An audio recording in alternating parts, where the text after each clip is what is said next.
Bom dia, irmãos queridos, nesta quinta-feira, dia 11 de janeiro.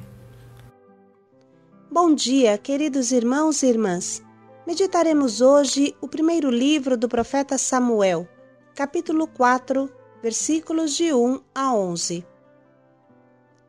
Não queira instrumentalizar Deus. A leitura que hoje meditamos relata o triste acontecimento de um povo cujo coração está longe de Deus. Não respeita a Deus, não tem amor para os símbolos mais sagrados e quer usá-los como feitiços.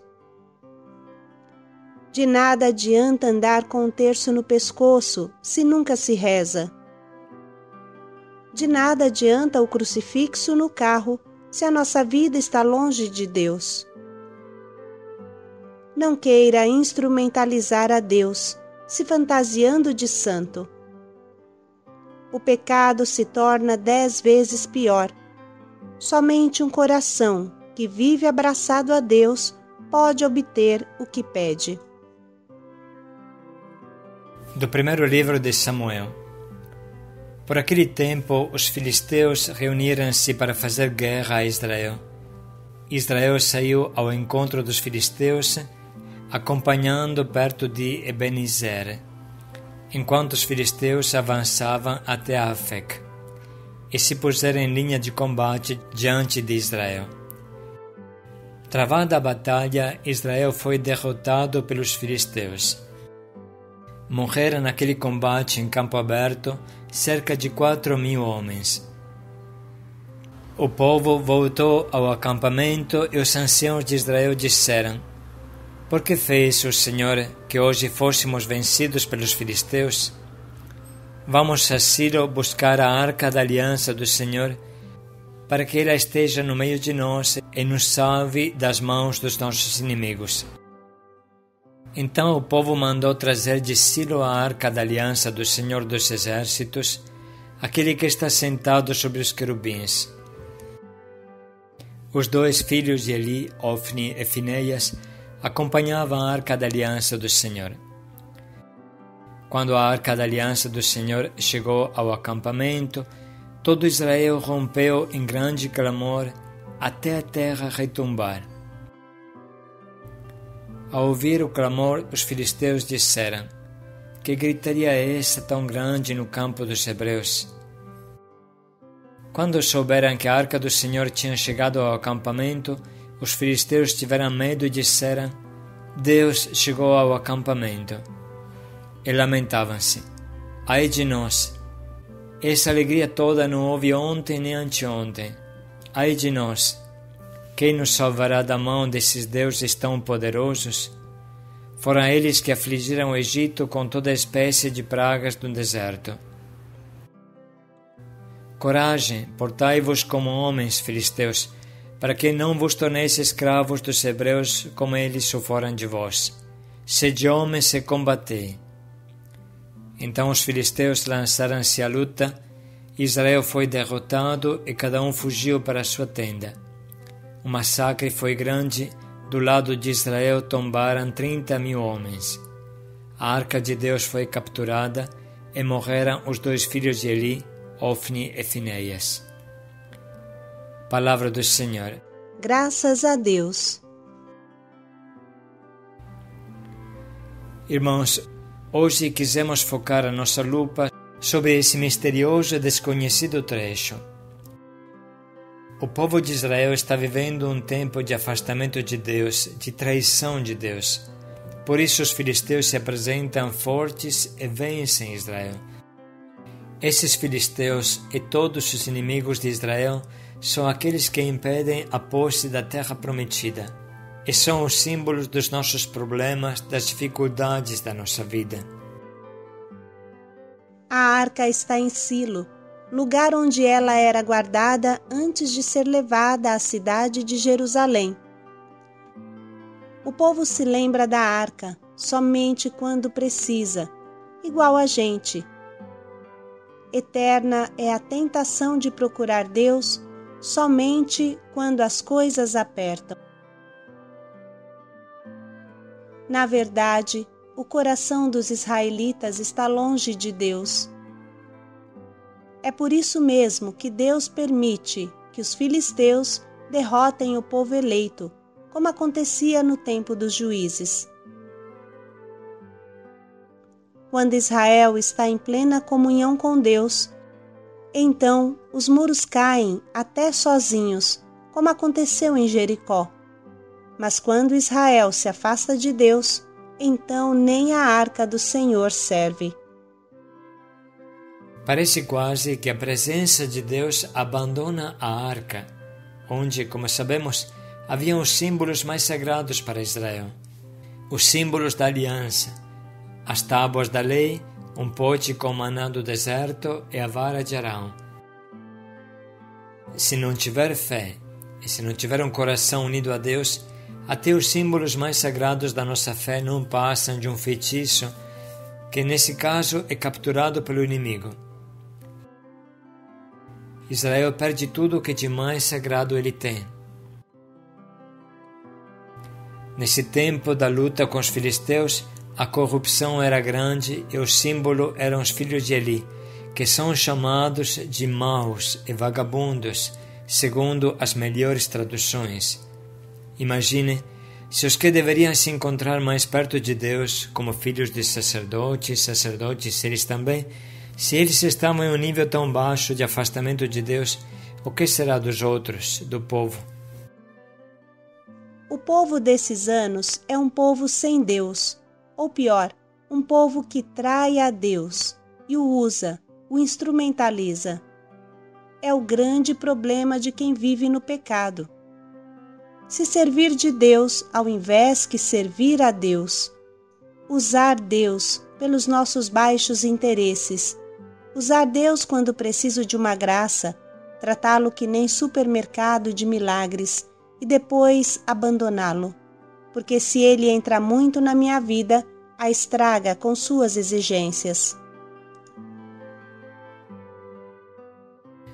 O coração do povo está tão longe de Deus que a primeira coisa que pensa não é voltemos ao Senhor, vamos nos arrepender, mas vamos buscar a arca para que esteja no nosso meio e nos salve. Isso piora a situação. Não basta estar longe de Deus. Agora o povo quer até usar Deus como se fosse um feitiço, uma coisa mágica, para fazer o que eles queriam, vencer, ganhar.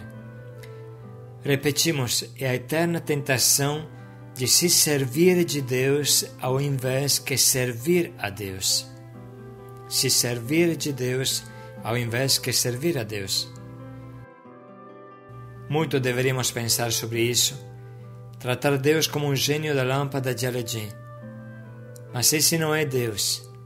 Ele é o nosso Pai e nós somos seus filhos. Deus não é um mágico a pagamento. Essa é a terrível diferença entre religião e magia. A religião é um se religar, se unir a Deus, se entregar a Deus. Pelo contrário, a magia é um comprar o sobrenatural, comprar o oculto, como se faz no centro espírita, que você deve pagar para fazer um trabalho. Somos nós que devemos seguir a Deus e não Ele a nós. Mas vamos agora voltar ao episódio de hoje.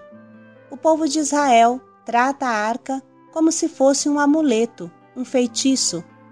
Não tem fé em Deus, mas quer usar a arca como se fosse um tanque de guerra.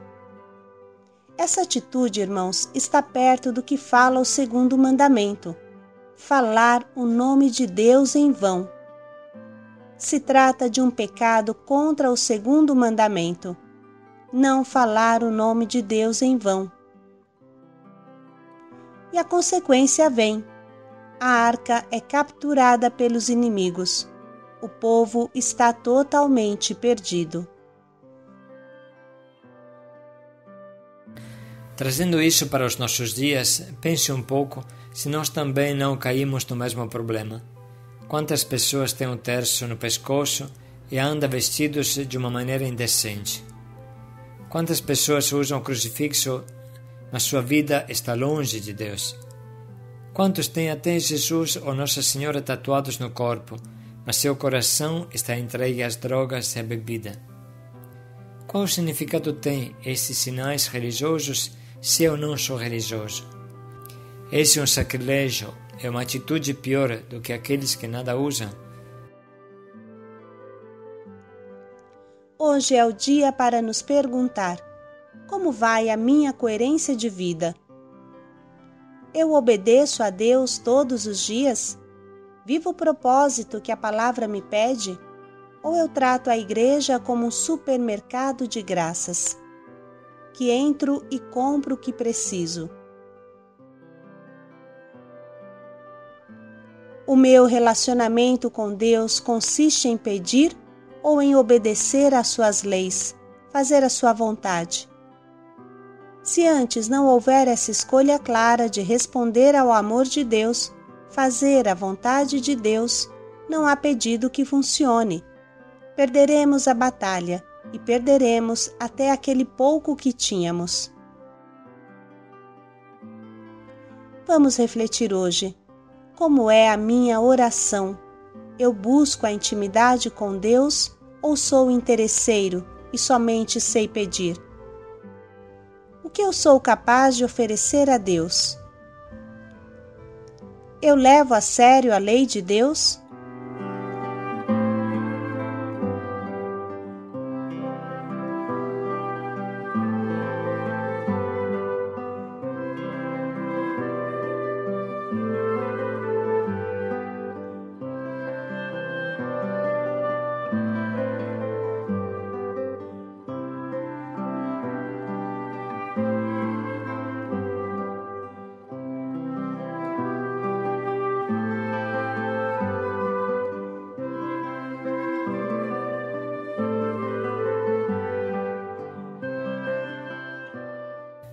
Depois desta meditação, vamos ler de novo o trecho que hoje Deus nos doa.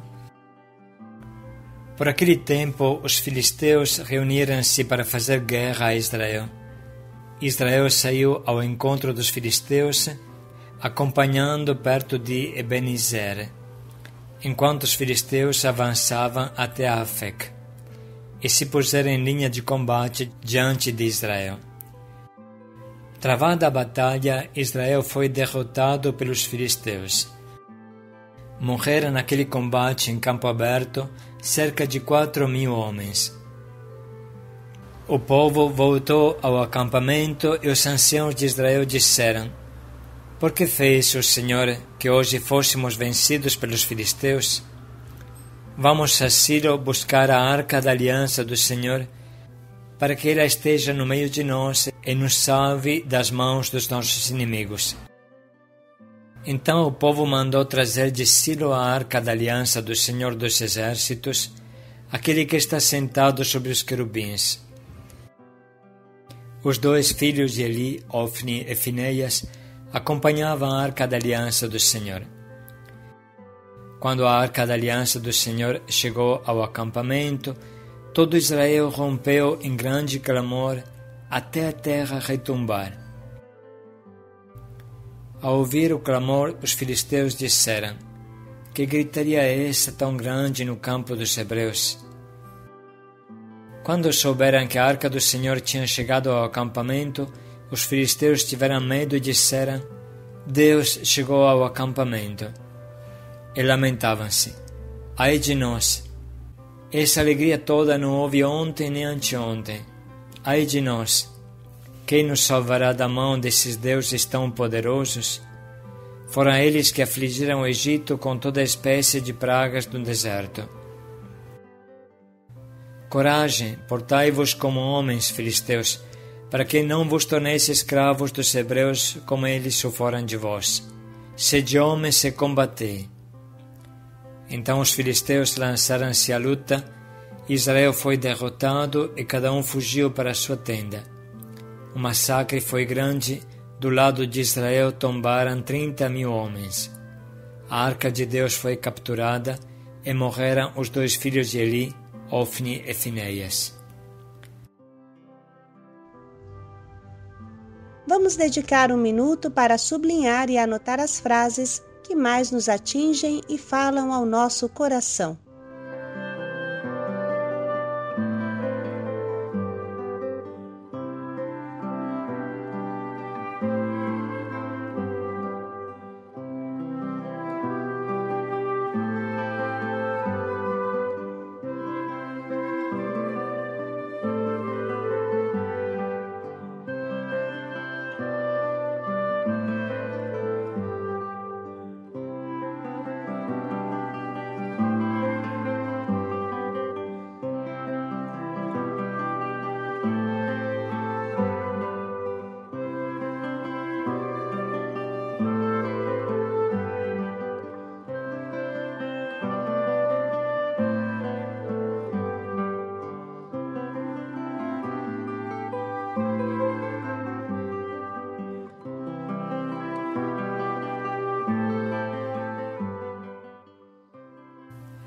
Estamos prontos agora para escolher o nosso propósito que nos ajude a nos religar a Deus, servir Deus e não instrumentalizá-lo.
Vamos dedicar mais um minuto para pensar bem em como colocar em prática o nosso propósito de hoje.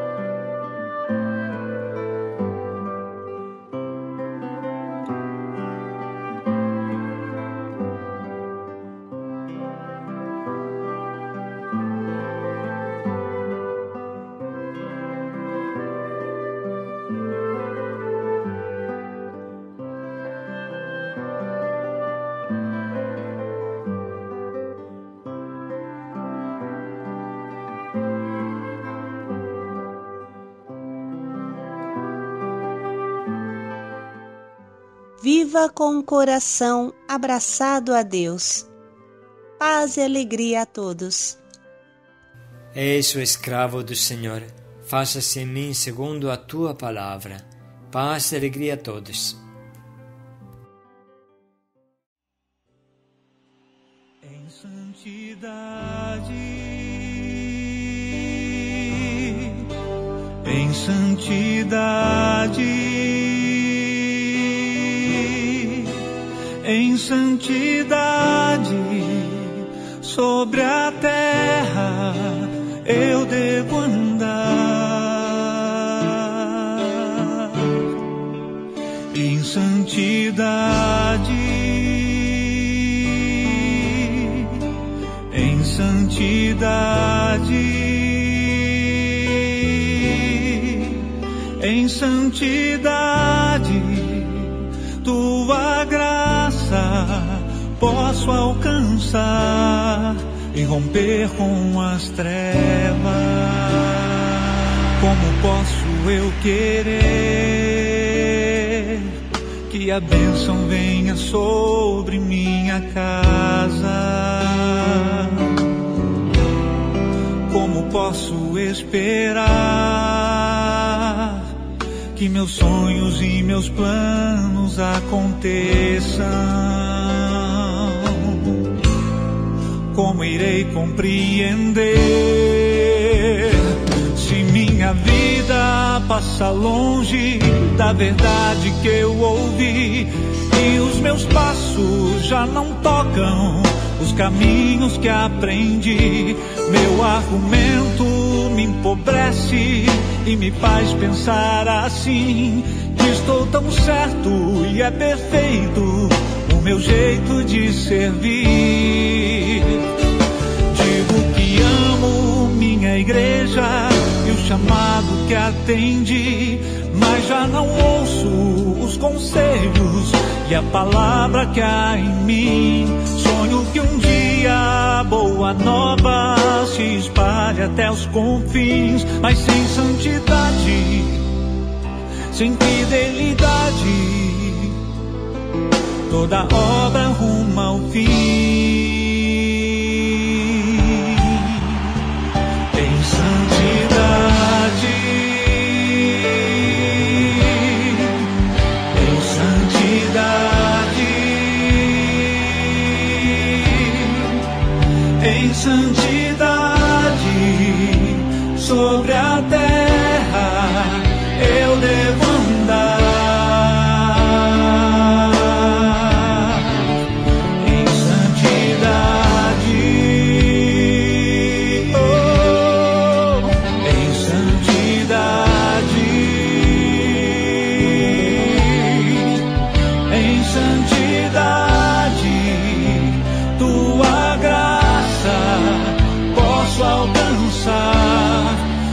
romper com as trevas.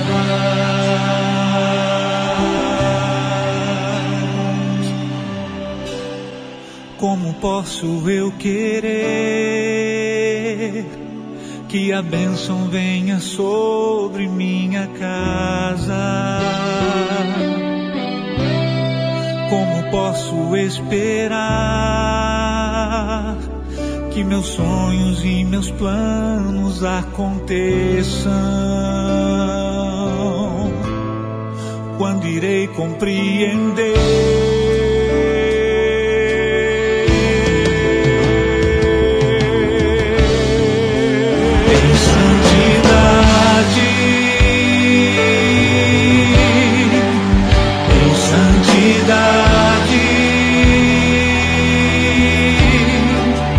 em santidade sobre a terra eu devo andar. Em santidade, oh, em santidade, em santidade, tua graça posso alcançar e romper com as trevas.